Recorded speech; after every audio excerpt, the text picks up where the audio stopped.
Comienza el Catecismo de la Iglesia Católica, un programa dirigido por el Padre Luis Fernando de Prada.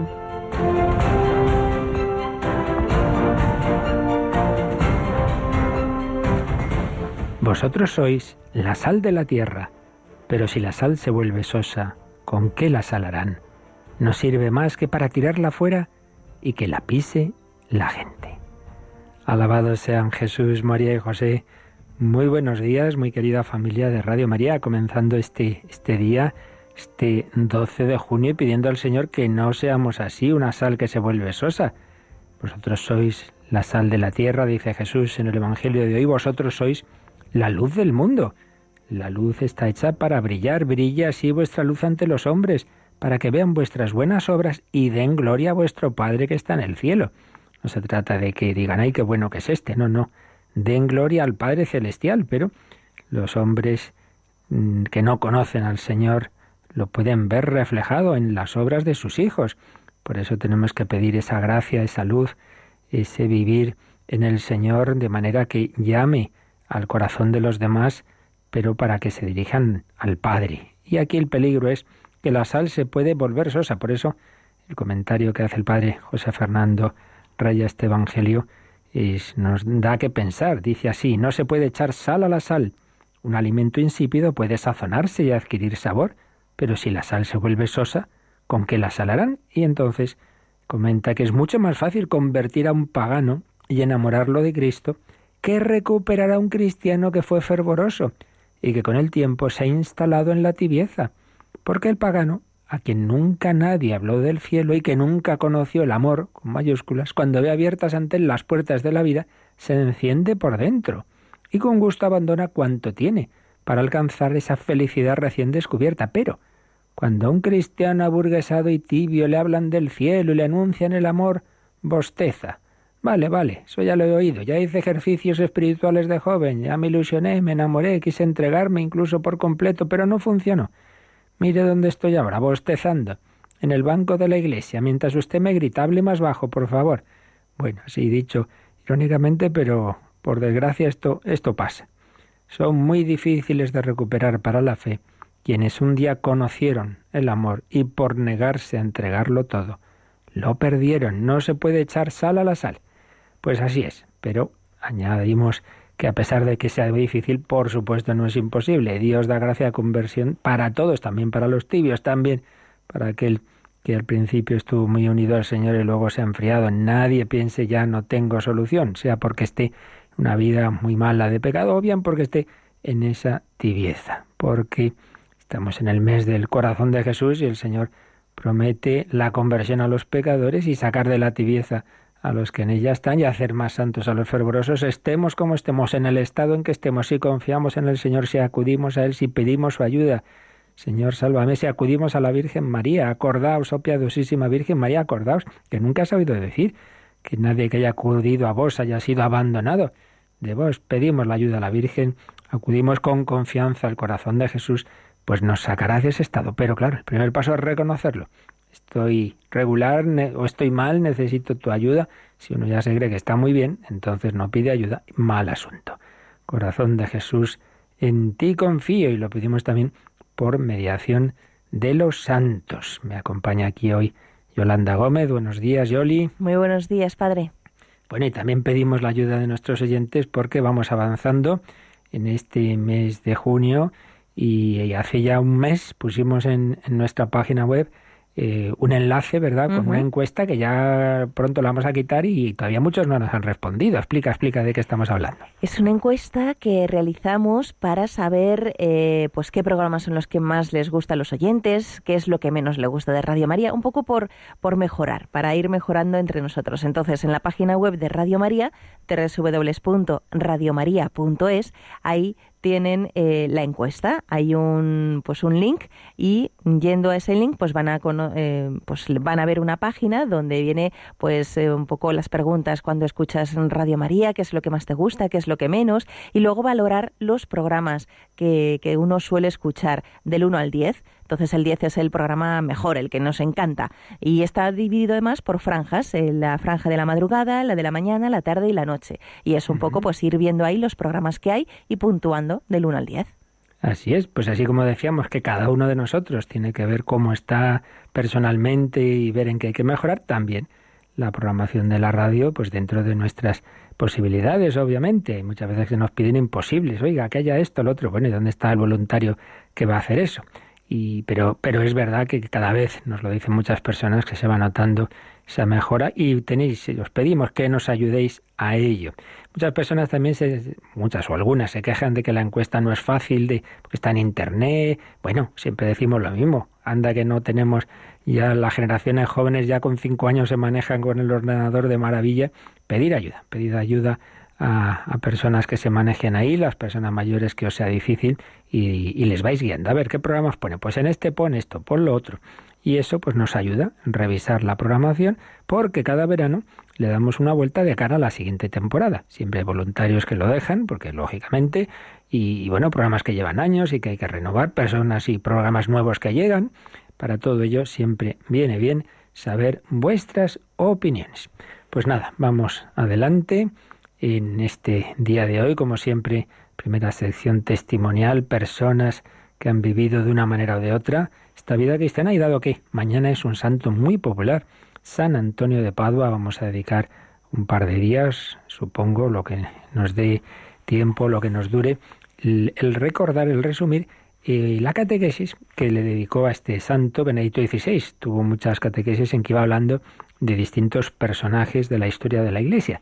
Pues vamos a recordar cómo en febrero de 2010 nos habló de San Antonio de Padua, que celebramos, como digo, mañana, y pedimos su intercesión para nosotros ser también sal de la tierra y luz del mundo.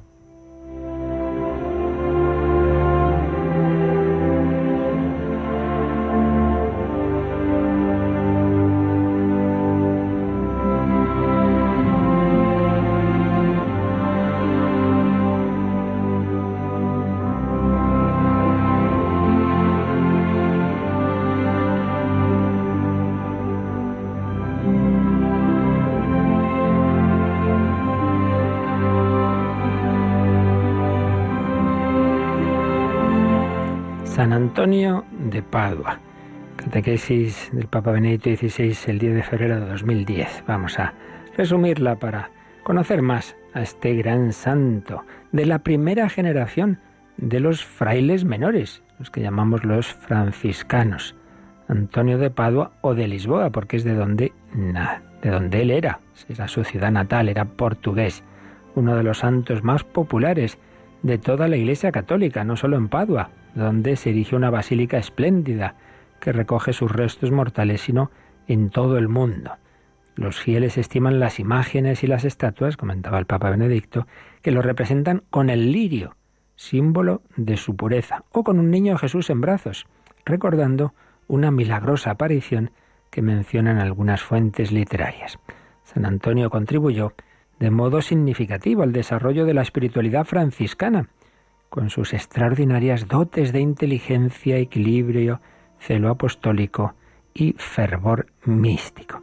Pues bien, este hombre, como decimos, nació en Lisboa, en una familia noble, hacia 1195, y fue bautizado con el nombre de Fernando. Entró en los canónigos que seguían la regla de San Agustín, primero en el monasterio de San Vicente en Lisboa y después en el de Santa Cruz en Coimbra, famoso centro cultural de Portugal. Se dedicó con interés y solicitud a estudiar la Biblia y los padres de la Iglesia, y así adquirió la ciencia teológica que utilizó en la actividad de su enseñanza y predicación. En Coimbra tuvo lugar el episodio que imprimió un giro decisivo en su vida. Fijaos, llegaron en 1220 las reliquias de los 5 primeros misioneros franciscanos que habían ido a Marruecos y habían sido martirizados.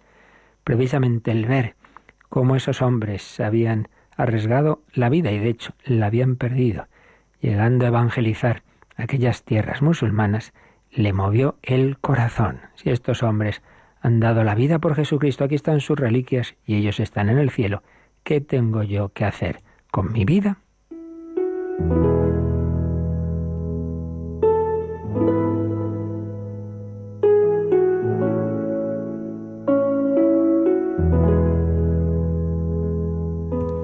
Esto me ha recordado que hace bastantes años, cuando eran esos años tan durísimos, años de plomo de aquellos tan frecuentísimos atentados horrorosos de ETA, hubo uno especialmente dramático en una plaza en Madrid, un autobús de guardias jóvenes, guardias civiles jóvenes, pues estalló una bomba, murieron muchos de ellos. Pues recuerdo que a raíz de aquello hubo como más jóvenes que a los días siguientes se ofrecieron de candidatos para ingresar en la Guardia Civil.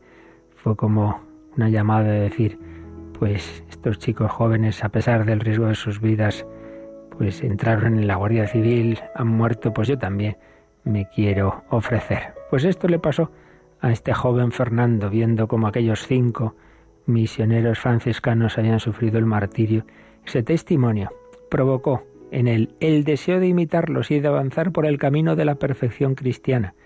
Dejó los canónigos y se hizo fraile menor, una orden recién fundada, y que estaba en esos inicios con todo ese gran fervor de la fundación. Su petición fue acogida. Entonces se cambió el nombre. Por eso, aunque él era Fernando, pues ya empezó a ser, y es como le conocemos, Antonio. Se cambió el nombre a Antonio. Y él también fue hacia Marruecos, pero la divina providencia dispuso las cosas de otro modo. Quería ir allí y ser mártir también, pero a consecuencia de una enfermedad tuvo que regresar a Italia. Entonces, en 1221, estuvo en un capítulo que hubo en Asís, un famoso capítulo que se llama el capítulo de las esteras, y allí se encontró ni más ni menos que con San Francisco.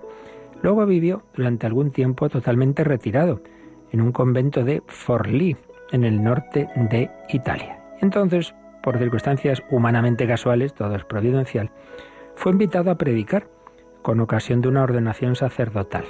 Y lo hizo con tanta ciencia y elocuencia que los superiores lo destinaron a la predicación. Comenzó así en Italia y en Francia una actividad apostólica muy intensa y eficaz, que indujo a volver a la Iglesia a no pocas personas que se habían alejado de ella, por diversas herejías, etc. Asimismo, fue uno de los primeros maestros de teología de esa orden que todavía estaba recién fundada, de los frailes menores, o quizá incluso el primero. Comenzó su enseñanza en Bolonia, con la bendición del propio San Francisco de Asís, el cual le envió una breve carta en la que decía: «Me agrada que enseñes teología a los frailes».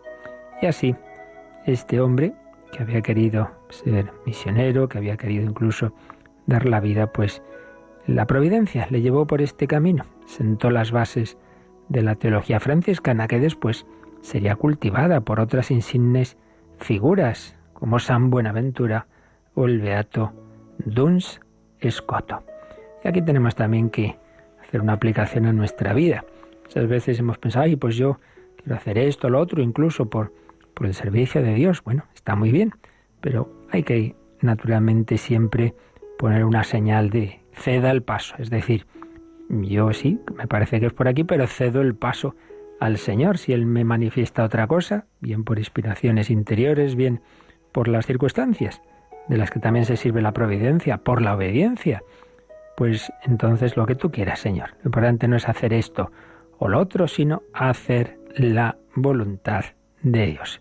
¿Cuál es la clave de toda santidad en cualquier estado de vida? Es hacer la voluntad del Señor. Hágase tu voluntad. Buscarla, discernirla, cumplirla, asumirla con alegría.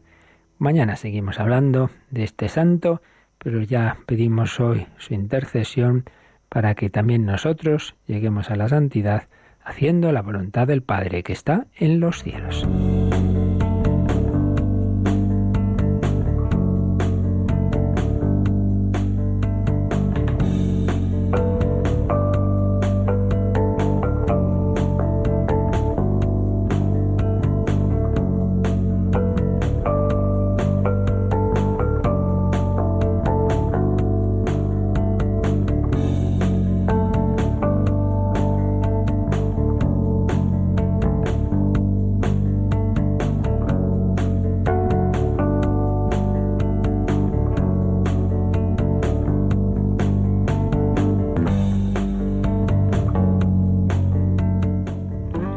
Pues vamos adelante. Si San Antonio de Padua enseñaba la teología, aquí nosotros recogemos pues la síntesis de la teología que santas y sabias personas hicieron hace ya unos años en este gran compendio de toda la fe, de la escritura, de la teología, de la tradición de la Iglesia, que es el catecismo de la Iglesia católica. Lo que ha sido trabajo, reflexión, oración, estudio de muchísimos siglos, pues lo tenemos resumido en esta gran síntesis de lo más logrado de toda la historia de la Iglesia. Lo que hubieran dado en otros tiempos por tener este libro, esta obra en la que, como digo, confluyen todos esos ríos, ante todo, por supuesto, de la Sagrada Escritura, pero luego de esa tradición de la Iglesia, que es también fuente de revelación, porque el Señor nos habló, Jesucristo nos enseñó, con su vida, con sus obras, con sus palabras, y todo ello nos ha llegado no solo por la Escritura, sino por la vida de la Iglesia. De hecho, primero empieza la Iglesia, empieza a predicar, a vivir, y luego parte de lo que se enseña se pone por escrito en lo que llamamos el Nuevo Testamento.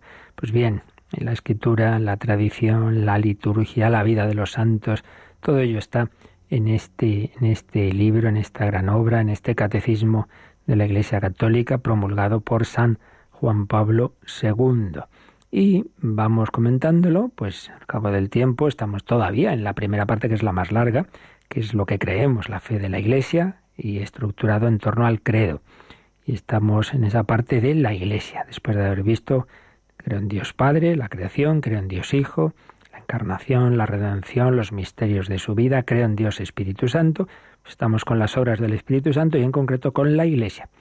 Y a su vez, en el apartado que hemos terminado, son esas imágenes con que la Escritura nos habla de la Iglesia, puesto que no deja de ser un misterio, todo lo unido a Dios, es algo que supera la mera razón, aunque evidentemente no es antirracional, pero sí lo supera, es un misterio que se nos escapa, y entonces los misterios no basta, digamos, exponerlos con un razonamiento, sino con imágenes complementarias, cada una de las cuales nos va dando un matiz de la misma. Y entonces hemos visto esas imágenes del pueblo de Dios. La Iglesia es pueblo de Dios, la Iglesia es cuerpo de Cristo y esposa de Cristo, y la Iglesia es templo del Espíritu Santo. Y todo este apartado termina, como siempre, en unos números de resumen, un resumen de lo esencial de lo que hemos visto. Pues es donde estábamos, en el resumen. El resumen, a partir del número 802, vimos dos citas bíblicas sobre la Iglesia, pueblo de Dios. Vimos en el 804 que se entra en ese pueblo de Dios por la fe y por el bautismo, porque Dios quiere que formemos una sola familia, un único pueblo de Dios. Y en ese pueblo se entra por la fe, donde la fe ha asumido, aceptado, sí, creo en el Señor, en la Santísima Trinidad, en Jesucristo como Hijo de Dios, pueblo de Dios. 3 números, 802, 803 y 804, que han resumido lo que vimos sobre la Iglesia como pueblo de Dios. Y después ya en el 805 empezamos a ver el resumen de que la Iglesia es también el cuerpo de Cristo, por el Espíritu Santo y su acción en los sacramentos, sobre todo la Eucaristía.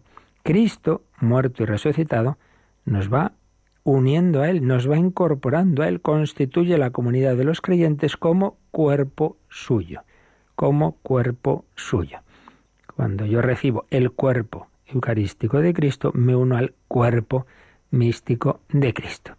Pues es lo que vimos en días pasados, y sigue el catecismo pues hablándonos de esta imagen del cuerpo en el número 806. Así que vamos, lo tomamos ahí, Yolanda, en el número 806, que más aspectos resume el catecismo sobre la Iglesia como cuerpo de Cristo. En la unidad de este cuerpo hay diversidad de miembros y de funciones. Todos los miembros están unidos unos a otros, particularmente a los que sufren, a los pobres y perseguidos.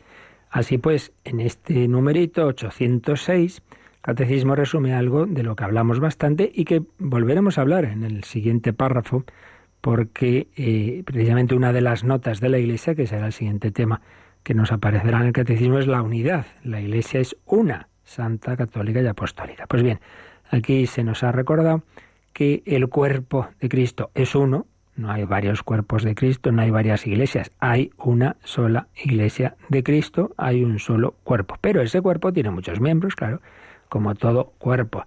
Cada uno de nosotros somos uno en cuerpo y alma, somos una única persona, pero esa única persona tiene diversas facultades en su alma y diversos miembros en su cuerpo, todos formando una unidad, pero a la vez con esa diversidad. Pues son dos aspectos, dos conceptos, dos notas que siempre hay que unir. En realidad, en cualquier entidad de este mundo, pero desde luego en la Iglesia, se da unidad y diversidad. Cuando se acentúa mucho la unidad, olvidando la diversidad, se convierte en uniformidad, cuando no en totalitarismo. Entonces todo el mundo tiene que ser así, eso que vemos a veces en determinados regímenes políticos, que todos llevan incluso el mismo vestido, el mismo uniforme, parece que la misma cara, y bueno, qué barbaridad, aquí no se puede uno ni mover de la foto, y si habla el líder, todo el mundo tiene que aplaudir, y eso que contaban de Stalin, que los aplausos eran interminables, porque el que ya dejaba de aplaudir antes que los demás ya le sospechaban de él y podía caer en la siguiente purga, ¿no? Bueno, pues no puede ser esa uniformidad. La unidad no quiere decir uniformidad, pero a su vez la diversidad tampoco puede ser, y esto es más de nuestro mundo occidental, un pluralismo en el que no hay nada seguro, nada estable, nada firme, nada que nos una en serio, más que vagos sentimientos. No. Tenemos una fe, tenemos una liturgia, aunque con diversos ritos, pero unos sacramentos, etcétera. Unidad y diversidad. Siempre dos aspectos, repito, que deben conjugarse en cada realidad eclesial. En todas ellas hay una unidad. Si no hubiera unidad, pues entonces no sería un cuerpo organizado, sería un caos. Pero a su vez esa unidad tiene en cuenta la diversidad que natural y sobrenaturalmente Dios mismo ha querido. En la unidad de este cuerpo hay diversidad de miembros y de funciones. Unidad y diversidad. Y luego añade que todos los miembros están unidos unos a otros. Claro, si cada uno de nosotros estamos unidos a Jesucristo, pues dos cosas iguales a una tercera se hacen iguales entre sí. Si yo estoy unido al Señor y tú estás unido al Señor, nos vamos uniendo entre nosotros. Y esto no es teoría, esto es una gran realidad, lo hemos comentado ya bastantes veces, como ocurre que uno se siente más unido. Una persona de la Iglesia que a lo mejor acaba de conocer en una peregrinación, en un encuentro mundial, etcétera, en Radio María, que nos conocemos pues muchas veces, como en la maratón, que vienen personas, directores, colaboradores de otros países, y enseguida te sientes más unido a esa persona que a alguien que conoces hace 20 años, pero que no comparte la fe, o para él la fe es algo irrelevante, ¿no? No, pues cuando estamos muy unidos al Señor, pues enseguida nos unimos entre nosotros, respiramos lo mismo, tenemos los mismos ideales, las mismas ilusiones, luego cada uno, repito, a su manera y con esa diversidad buena, pero dentro de esa unidad que Dios nos da. Todos los miembros están unidos unos a otros. Los problemas de Angola son mis problemas, y por eso pues hemos luchado y pedido para ayudar a hermanos nuestros de esas naciones, porque son miembros míos también. Yo no los veo como algo extraño a mí, en absoluto. Todos somos miembros del mismo cuerpo. Y lo que están sufriendo mis hermanos encarcelados por la fe en China, pues no me es indiferente, me afecta. Todos los miembros están unidos unos a otros, particularmente a los que sufren, a los pobres y perseguidos, porque el Señor tiene una especial predilección por aquel que está sufriendo, claro, como una madre que tiene varios hijos, todos los quiere, pero evidentemente está más pendiente de este hijo que está enfermito, de este que tiene tal problema. Pues el Señor también, y por eso nos insiste en ello. Tuve hambre, me disteis de comer, tuve sed, me disteis de beber, estuve enfermo y me visitasteis. Unión con todos, pero como no podemos hacer todo siempre con la misma intensidad y hacer todas las cosas buenas que habría que hacer, en esa jerarquía de qué cojo y qué hago, pues primero, al revés que el mundo, que lo habitual en el mundo, es la opción preferencial por los que sufren, por los pobres no solo económicos, sino de salud, física, psíquica, espiritual. Por eso, esa atención particular justo a aquellos que el mundo suele dejar de lado. Los de la cultura del descarte, que dice el Papa Francisco, pues no nosotros al revés, especial predilección por ellos. Estoy unido a este pobre que veo por la calle. Me acuerdo, era yo sacerdote recién ordenado, iba pasando por un determinado puesto en el Escorial. Creo recordar que era un paso sobre las vías del tren, y de repente veo que hay ahí un hombre en el suelo, un mendigo, y ya yo llevaba la camisa de Clermont, y entonces el hombre me miró y sacó una cartera y me enseñó una estampa de la Virgen María, y se echó a llorar, diciéndome, pero yo soy un borracho, el pobre, con toda humildad, pero se ve pues que tenía esa fe y que le dolía su situación. Pues veía al sacerdote y eso le llevaba a mirar también hacia arriba, hacia el Señor, hacia la Virgen. Pues cuántas personas que a lo mejor dejaríamos de lado, ni nos paramos a hablar, sin embargo son hermanos nuestros. Por eso pidamos al Señor saberle descubrir en tantos hermanos, son miembros de mi cuerpo. Esto es lo que nos ha recordado este número 806. Vamos al siguiente, Yolanda, porque todavía esa imagen del cuerpo de Cristo nos da algunos matices más que vimos en su momento y que ahora resume también este número 807. La Iglesia es este cuerpo del que Cristo es la cabeza. Vive de Él, en Él y por Él. Él vive con ella y en ella. Si antes nos hemos fijado sobre todo en que todos los miembros estamos unidos y que debemos preocuparnos unos de otros, claro, hay otro aspecto de la imagen fundamental, y es que la cabeza de este cuerpo es Jesucristo, es Cristo vivo. La cabeza, y esto ya lo vimos, una imagen que ya tenía precedentes en el mundo griego y en el mundo romano y en el mundo semítico, tiene distintos aspectos, no simplemente es algo exterior, sino algo interior, es decir, de donde vienen todos los impulsos, de donde viene la vida, de donde viene la orientación. Entonces, la imagen del cuerpo de Cristo, cuerpo y miembros, implica que realmente quien lleva la Iglesia es Él. No es simplemente que nos hemos asociado, nos ponemos de acuerdo, elegimos aquí de una manera u otra pues a la cabeza visible, el Papa, los obispos, lo que sea. No. El que mueve esto es Cristo resucitado y vivo. No le vemos, pero es Él el que realmente está llevando esto. Y la vida interior de todo este cuerpo es su espíritu. Igual que a una persona vemos su cuerpo, pero no vemos su alma, pero realmente ese cuerpo se mueve porque su alma, su inteligencia, su voluntad toma determinadas decisiones como persona humana que es, pues también en este cuerpo que es la Iglesia, quien realmente decide y quien la va llevando es Cristo y su espíritu. Su alma es el Espíritu Santo, alma de nuestra alma, el Espíritu Santo. Cristo la mueve a través de su espíritu. Y es muy bonito ir viendo, ir leyendo los hechos de los apóstoles. Realmente es impresionante cómo lo que Jesús hacía en su vida terrena ahora lo hace a través de la Iglesia y de su espíritu. Son muy llamativas esas expresiones de esa conciencia que tenían esos apóstoles y primeros cristianos de que realmente quien decidía y movía todo era el Espíritu Santo y era el propio Jesús. El Espíritu Santo y nosotros hemos decidido, dicen al acabar el concilio de Jerusalén, o el Espíritu Santo dijo, apartadme a Bernabé y Saulo para la misión a que los he destinado. Una conciencia muy clara de que esto es una obra en colaboración.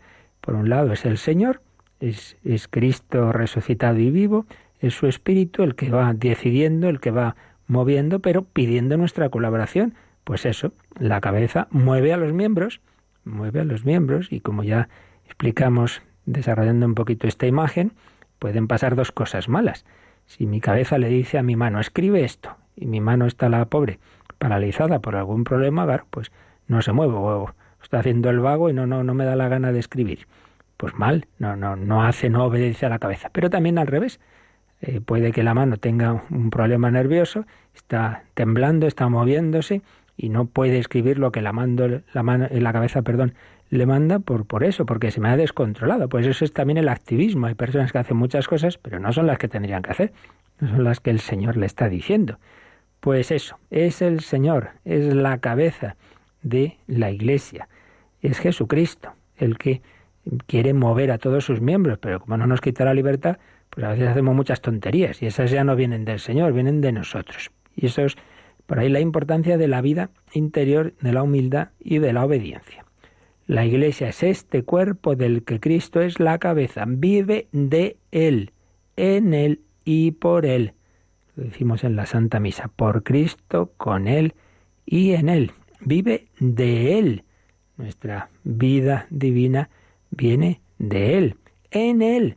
No es simplemente hacer cosas por Dios, sino hacerlas totalmente unidos a Él, en Él. Vivir en una vida interior, sumergidos en el Señor, ponerse a remojo en Dios, que definía así un autor la vida de oración, en Él.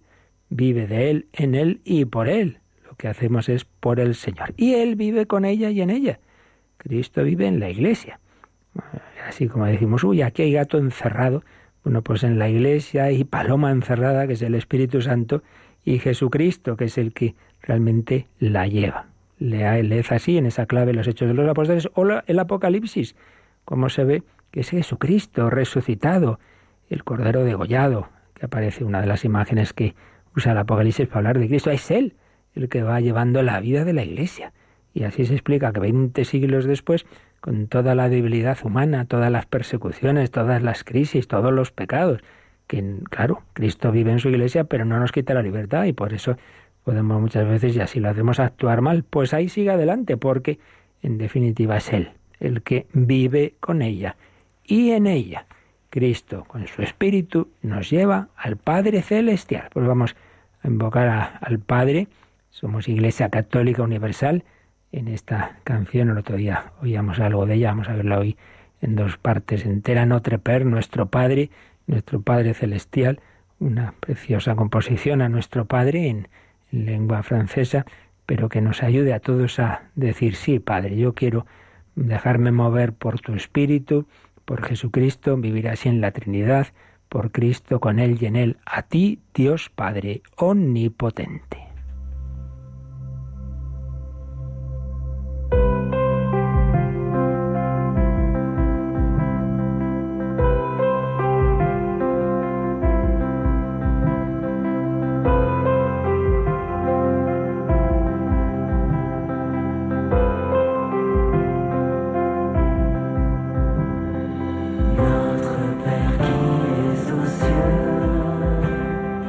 Que ton nom soit sanctifié.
Descubre la fe de la Iglesia a través del Catecismo de 8 a 9 de la mañana en Radio María. Abba Padre, el Padre Celestial nos reconoce en su Hijo. Estamos unidos a Él, somos miembros de su cuerpo, por tanto somos hijos en el Hijo. Estamos viendo esa imagen de la Iglesia, cuerpo de Cristo, Él es la cabeza, nosotros los miembros. Pero esa imagen tiene otro aspecto que parece un poco distinto, pero que es complementario, y es que la Iglesia aparece también en la Escritura como esposa de Cristo. Y uno dice, hombre, pues es una imagen distinta, sí, pero no nos olvidemos que los esposos se hacen un solo cuerpo.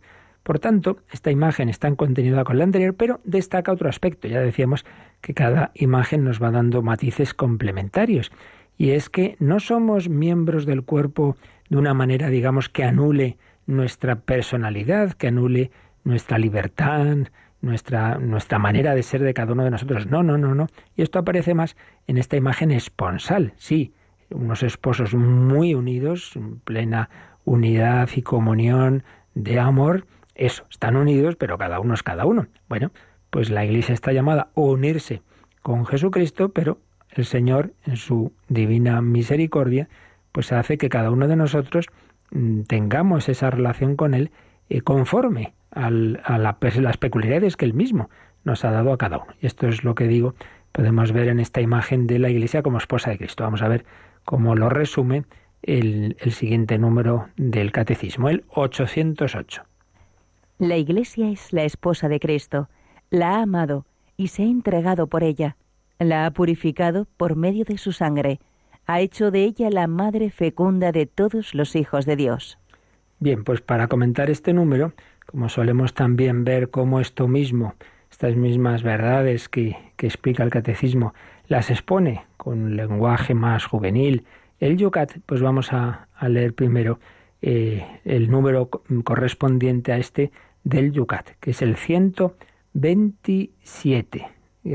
Yucat siempre tiene primero una pregunta, luego la respuesta esencial en negrita y luego un poco de desarrollo. Pregunta del 127. ¿Qué quiere decir que la Iglesia es la esposa de Cristo? La primera respuesta, Yolanda, ¿cuál es? Jesucristo ama a la Iglesia como un esposo ama a su esposa. Se vincula para siempre a ella y entrega su vida por ella. Y lo desarrolla con las siguientes líneas. Quien ha estado enamorado una vez, intuye lo que es el amor.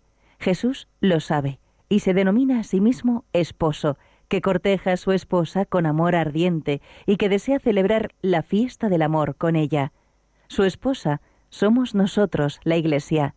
Ya en el Antiguo Testamento se compara el amor de Dios por su pueblo con el amor entre esposo y esposa. Cuando Jesús nos corteja a cada uno de nosotros, ¿cuántas veces es un amante desgraciado, por así decir, enamorado de aquellos que no quieren saber nada de su amor y no le corresponden? Bueno, pues ya veis con este lenguaje así más juvenil, más existencial, cómo el Yucat desarrolla esta imagen que, como nos acaba de decir este número 127 del Yucat, viene del Antiguo Testamento. Hace ya bastante tiempo, cuando estábamos viendo el inicio de la parte de Cristología, el misterio de Cristo en el credo, vimos con detalle pues esta imagen del esposo. Yahvé es el esposo, Israel la esposa, y esa imagen se traslada al Nuevo Testamento. Yahvé es Cristo, Jesús el Hijo de Dios hecho hombre, y el nuevo Israel la Iglesia, esposo y esposa. Entonces una imagen muy bella que nos indica, como dice aquí el Yucat, ese amor tan grande de Dios por cada uno de nosotros, por su pueblo, y luego esto se personaliza en cada miembro de su cuerpo. Y realmente, si esto no lo creyéramos en serio, nuestra vida cambiaba. Es decir, que realmente Dios me ama con amor apasionado, con amor loco. Lo explicaba el Papa Benedicto XVI en su primera encíclica de Euscaritas. Es que bien entendido, esto a algunos les pudo sorprender y casi escandalizar, eso de que Dios nos ama con amor de pasión y que se podría aplicar, bien entendido, repito, la palabra eros a Dios en el sentido de que no le es indiferente nuestra respuesta, que realmente tiene deseo de nuestro amor, no porque Él lo necesite en sí mismo, Dios en sí mismo tiene todo, pero cuando se ama a una persona se desea entrar en comunión con ella, su correspondencia. Dios nos ama por nuestro bien, evidentemente, para colmarnos, pero le duele que no respondamos porque eso es nuestro propio daño, le duele. Entonces el Señor nos ama así. Esto aparece en todo el Antiguo Testamento, como a Dios le duele nuestra infidelidad y la llama adulterio, el pecado ser adúlteros, porque es abandonar a nuestro Señor, a nuestro esposo, irnos con otras personas, con falsos dioses. Y esto se traslada del Antiguo al Nuevo Testamento, y especialmente aparece en la carta de San Pablo a los Efesios. Por eso dice el Yucat que Jesucristo ama a la Iglesia como un esposo ama a su esposa. Se vincula para siempre a ella. No es que, pues un tiempo estuvo aquí el Señor en la tierra y fundó la Iglesia y luego pues ahí os quedáis ya. No. Para siempre Cristo es esposo en la Iglesia y de cada uno de nosotros, se ha unido a cada uno de nosotros. Estamos marcados para siempre. Entrega su vida por ella. Pues este es el máximo signo de amor que Jesucristo ha dado, la vida por su esposa, por la Iglesia. Entonces, en el desarrollo que hace el Yucat, pues pone el ejemplo del amor humano. Dice, quien ha estado enamorado intuye lo que es el amor. Y entonces Jesús pues usa esta imagen para que entendamos que Él nos corteja, dice, corteja a su esposa con amor ardiente y desea celebrar la fiesta del amor con ella. El Señor está diciendo, oye, que te deseo y que, venga, comúlgame, estoy deseando abrazarte, tomad y comed, esto es mi cuerpo. Especialmente ese abrazo se da ahí, en la comunión eucarística, pero en general, toda la vida espiritual, pues es eso, ir acercándose a esa etapa más íntima de unión con Dios que los místicos, como Santa Teresa, han llamado matrimonio espiritual. Aquí no hay más que leer a Santa Teresa y San Juan de la Cruz y vemos la maravilla de lo que es esa vida espiritual. Su esposa somos nosotros, la Iglesia. Se ha comparado ese amor de Dios por su pueblo con el amor entre esposo y esposa, y entonces dice, cuando Jesús nos corteja a cada uno de nosotros. Entonces viene una expresión que también, la expresión como todas, y además no olvidemos que el Yucat es traducción del alemán, se escribió inicialmente en Austria, y siempre las expresiones pueden ser más o menos acertadas. Dice, cuando Jesús nos corteja a cada uno de nosotros, ¿cuántas veces es un amante desgraciado? ¿En qué sentido? De que le duele, le da pena que no le correspondamos. Es un amante enamorado de aquellos que no quieren saber nada de su amor y no le corresponden. ¿Acordáis las palabras del corazón de Jesús a Santa Margarita María de Alacoque, allá por 1675? Mira este corazón que tanto ha amado a los hombres, que no ha dejado de hacer nada por ellos hasta consumirse, y a cambio no recibe de la mayor parte de ellos, sino ingratitudes, desprecios e indiferencias. Si te duele que tu esposo o tu esposa o tu novio o esa persona a la que quieres o tu hijo no te corresponda, que no valore lo que estás haciendo, si te duele, piensa lo que le dolerá al Señor, que no le correspondes a Él, que no le agradeces, que no tienes esos detalles de amor a aquel que te ha amado así. El Señor está enamorado de aquellos que no quieren saber nada de Él y no le corresponden. La verdad es que está expresado muy bellamente en el Yucat cómo es ese amor del Señor. Y volviendo al número del Catecismo, al 808, fijaos que dice, la Iglesia es la esposa de Cristo, la ha amado, se ha entregado por ella, la ha purificado por medio de su sangre. Todos nosotros, marcados y ensuciados por el pecado original y luego nuestros pecados, ¿cómo nos purifica el Señor? Por su sangre, sangre derramada por vosotros y por muchos para el perdón de los pecados. Nos ha purificado, nos ha lavado, nos ha desposado y ha hecho de su Iglesia también la madre fecunda. El esposo se une a la esposa, conciben hijos. Bueno, pues Cristo, unido a su Iglesia, nos engendra la vida divina. La Iglesia es madre fecunda, da a luz a los hijos de Dios en el bautismo, en la confesión, etcétera. A través de la palabra de Dios y de los sacramentos se da esa gran fecundidad. Os he destinado para que vayáis y deis fruto y vuestro fruto dure. Qué maravilla, pues lo que es el plan de Dios. Unidos al Señor, unidos como la esposa al esposo, pues cualquier persona que va avanzando en esa vida de intimidad con el Señor, pues es esto, ir progresando como el conocimiento mutuo y el amor entre novios, entre esposos, y toda esa unidad se convierte en fecundidad. Aunque tú no lo veas a lo mejor apostólicamente, como lo podemos ver los sacerdotes, que ves esta persona se ha confesado, se ha convertido, pero aunque tú no lo veas, tu oración, tu sacrificio, todo eso no queda infecundo nunca. Todo eso da su fruto. Aunque, repito, tú no lo veas. Esa monja de clausura que está ofreciendo su vida, pues eso, el Señor lo convierte en gracias que tocan ese corazón de esa persona que por fin se convierte. El Señor nos desposa y el Señor hace de su Iglesia una madre fecunda. Este es el plan de Dios. ¿Qué tenemos que hacer? Pues corresponder, darme cuenta de cómo soy amado, de cómo el Señor espera mi respuesta, de que no le es indiferente mi vida. Entonces no lo dejemos una cosa genérica. Cristo es el esposo de la Iglesia. Eso quiere decir que Cristo quiere ser tu esposo. Eso quiere decir que quiere que te unas a Él, que está deseando que te entregues a Él, que le correspondas, que le ames, que te dejes abrazar por Él, que comulgues, que recibas su sangre en la confesión y que lo abraces en los hermanos pobres, enfermos, etcétera. Cristo presente en su Iglesia. Este es el misterio del Señor que vive en su cuerpo místico, que es la Iglesia. Seguimos mañana, si Dios quiere, profundizando en estas imágenes, pero vamos a dejar estos últimos minutos para vuestras consultas de este u otros temas, como ahora nos recuerdan.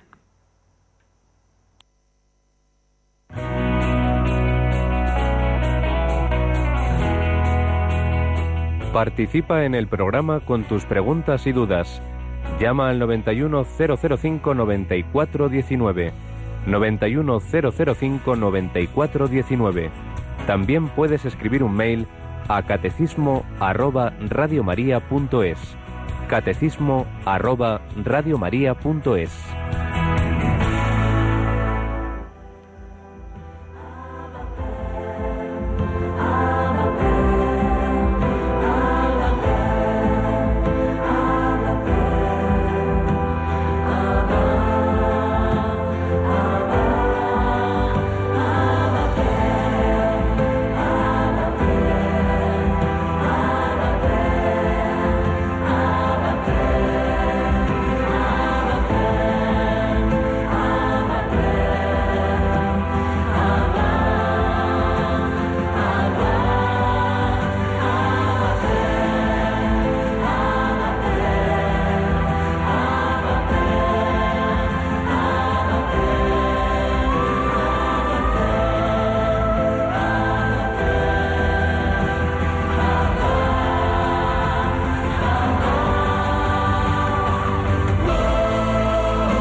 Papá, si estamos unidos a Cristo, estamos desposados con Él. Su Padre es nuestro Padre, su Madre es nuestra Madre.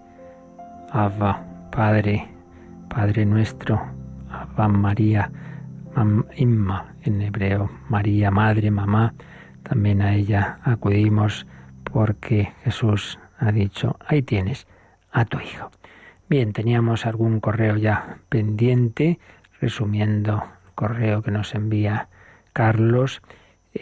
Nos habla de una persona, no sé quién es, ni me importa, de que ha aparecido en determinados medios, que ha concebido un hijo por inseminación artificial y aparentemente como que, según ha leído, pues que bueno, como que eso entraba dentro de la Iglesia, que incluso ha tenido consejeros espirituales que les ha parecido muy bien porque daba vida, que es lo que quiere Dios. Entonces pregunta si en eso hay algún cambio. Pues no hay ningún cambio. Yo no sé lo que podrán decir unas personas u otras, lo que sí sabemos es lo que nos enseña la Iglesia, a saber que están unidos en el plan de Dios la dimensión unitiva y la dimensión procreativa, es decir, que ni se puede romper en un sentido ni en otro esa unión, ni se puede pretender que ese acto conyugal poner medios artificiales que impidan la transmisión de la vida, ni lo contrario, que la transmisión de la vida no venga como un fruto de una entrega personal de amor, sino como un producto de laboratorio. Entonces, desde que surgieron estas técnicas, pues la Iglesia siempre ha dicho lo mismo, que no podemos convertir a una persona simplemente en un deseo objeto de una producción artificial. Una cosa es que la medicina ayude, claro que sí, como en todos los demás campos, ayude a que pueda realizarse naturalmente bien el acto conyugal y ayude a impedir los obstáculos que puede haber. Una cosa es eso y otra es convertir lo que es el don de una persona, convertirlo simplemente en un proceso de producción como si fuera un objeto. Por un lado, porque de hecho hoy día, esto puede cambiar, pero hoy día es prácticamente imposible que eso ocurra sin que implique microabortos, y varios. Normalmente se producen, pues eso, varios embriones que se descartan o que mueren en ese proceso. Entonces ya para empezar, pues menuda broma, que el fin no justifica los medios y que en ese deseo de esa persona de tener unos hijos implica la muerte de lo que no dejan de ser micropersonas, aunque tengan unos días de existencia. Creemos que en ellos también son personas humanas que hubieran llegado a nacer, etcétera. Eso por un lado. Pero segundo, en la hipótesis de que se llegara a depurar las técnicas de manera que no ocurriera eso, no dejaría de ser algo distinto a que una persona humana sea fruto de una entrega de amor y se convierta en cambio, como decimos, en un producto del laboratorio. Entonces, hay diversos documentos de la Iglesia, y esto ya lo veremos con calma cuando lleguemos, si Dios quiere, pero se ha explicado aquí muchas veces.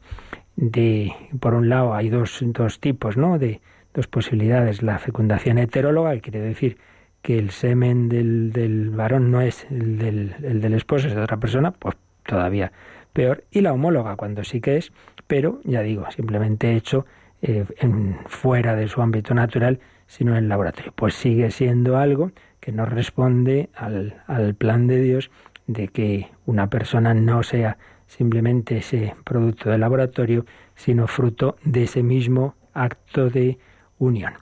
Naturalmente, esto implica pues toda una visión de la persona humana, toda una fe también en la providencia de Dios, y lo diga quien lo diga, pues lo aconseje quien lo aconseje. Si la pregunta es si eso es conforme a la doctrina de la Iglesia, pues es que no.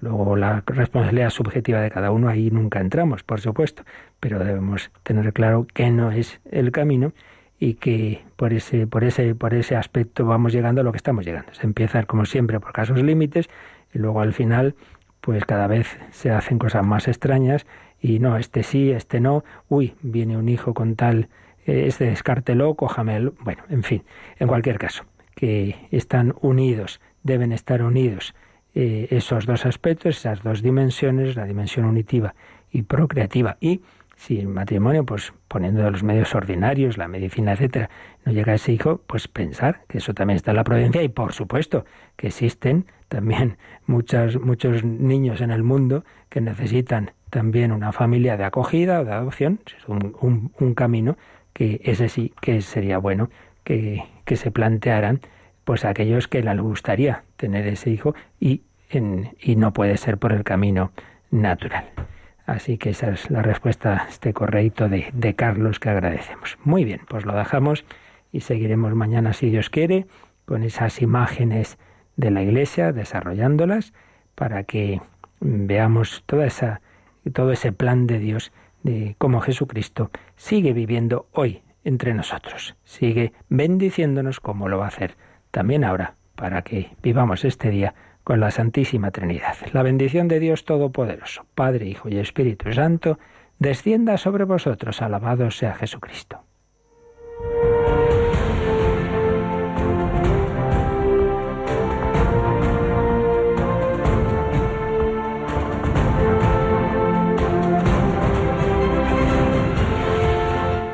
Han escuchado en Radio María el Catecismo de la Iglesia Católica, un programa dirigido por el Padre Luis Fernando de Prada.